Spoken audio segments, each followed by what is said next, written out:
I'm stood outside Old Trafford before the West Ham home game.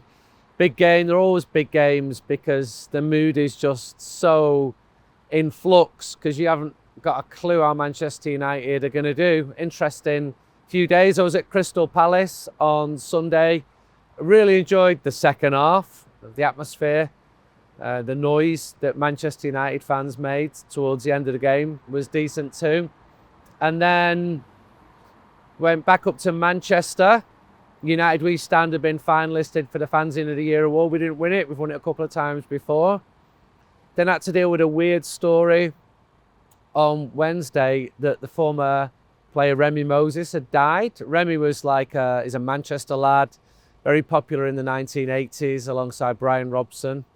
Manchester United's first black goal scorer, if I'm not mistaken. He's from Miles Platin in North Manchester. So very, very popular with fans of a certain age. I saw these stories swirling around that he died and decided to check them out. Nobody seemed to know. So I put a few calls into different people and very quickly established that he wasn't dead. He was actually alive and in good health. And that the family found it completely baffling and a bit weird. And then I got a message from Greece telling me that I'd been irresponsible for saying that he was alive when he's dead. And I'm like, well, look, do you want me to arrange for family members to speak to you? And you can argue the toss over whether he's alive or dead. And at that point, he backed down. So, a bit ridiculous. I think lessons can be learned. Don't just rush into everything that you see on social media. Check your sources. That's what I have to do all the time.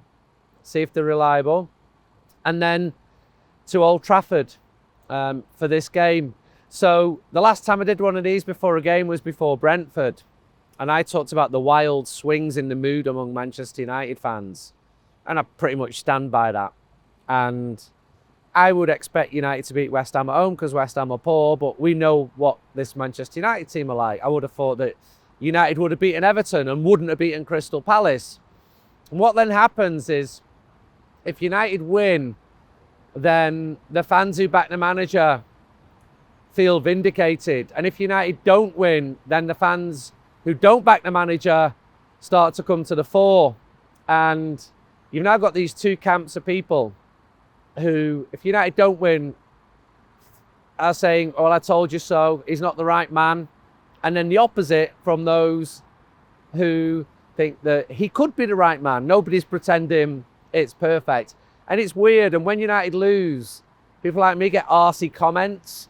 People, anonymous usually, like, I'm really disappointed in you. Why? Because I've got a different opinion to you. It's wild. It's absolutely crazy. But I do see this and Wolves on Monday as a chance for United to get some points.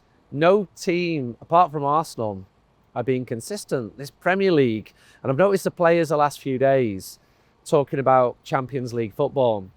And if the players are thinking that, or that being the aim, then great. But we all know they need to be more consistent. I was at the press conference at Carrington yesterday, and I thought it was quite interesting. I did ask the manager about Diogo Dalot, and I'd written a big piece on Luke Shaw as well with loads of information which I didn't know beforehand. That was also quite divisive because some fans are not having insurance, some are. That's fine. I wrote a balanced piece with for and against points in there. And I'll never forget, 10 years ago now, speaking to Luke Shaw in Seattle, when he said, I would not wish my injuries on anybody. And that's been true of his form for a long, long time. It's good that he's been playing this season, though. He's not Manchester United's future. This is someone who's unlikely to be at the club in a couple of years' time. But I think he can be useful. I think he's a good lad. And if he can be playing regularly and playing well, which he has done this season, he had a poor game in the derby, which he admitted a week later, and against Everton he wasn't great. But he's been one of the better players. And then at the press conference, the coach was talking about the effects of social media, how he doesn't go on it to protect himself. And I'm sat there sort of nodding along thinking there's actually no point at all him having any social media profile because the fan base is that big and that angry. It's full of really angry people who are get really pissed off really easily. And it's the same at all the super clubs. I was at Liverpool last night, and I've seen their fan base doing exactly the same thing. So it's quite interesting that Ruben Amorim is saying, I need to keep some of me back for me. I need to lead a normal life. I have a family. I don't want to be swayed by the wild opinions out there, which flip-flop most weeks as well. And X is particularly pernicious at this. They don't want balance and context. Anger does very well. And he's like, understands that when United are bad, he's going to be criticised. That's totally fair game. But also as far as his players go, because some of his players read too much, they take it to heart.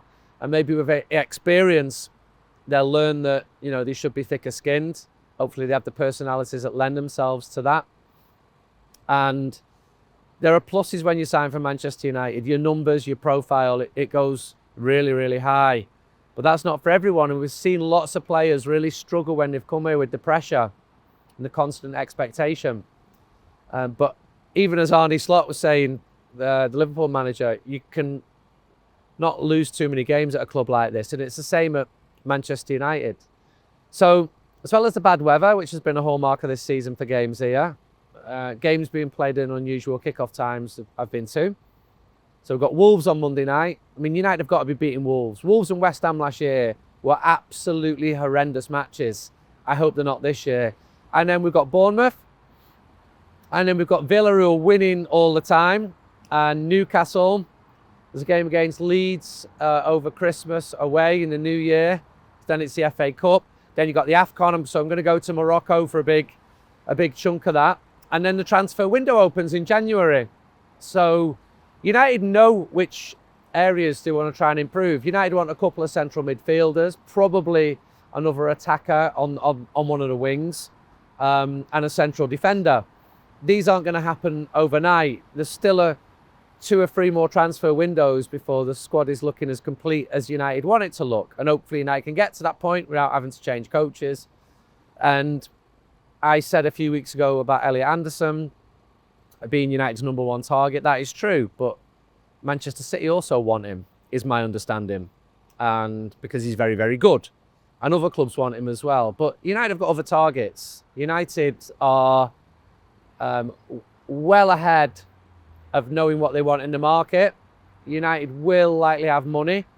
And they know the players they want. So this is the opposite of summer of 23, when there were so many changes. People came in late.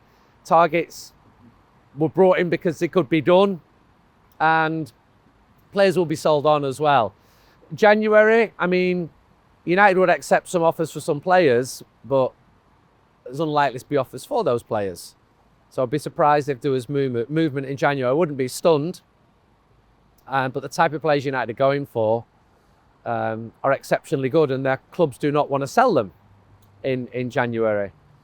There was a sort of needs-must situation 5 years ago when the form was that bad. United had to go out and buy Bruno Fernandes.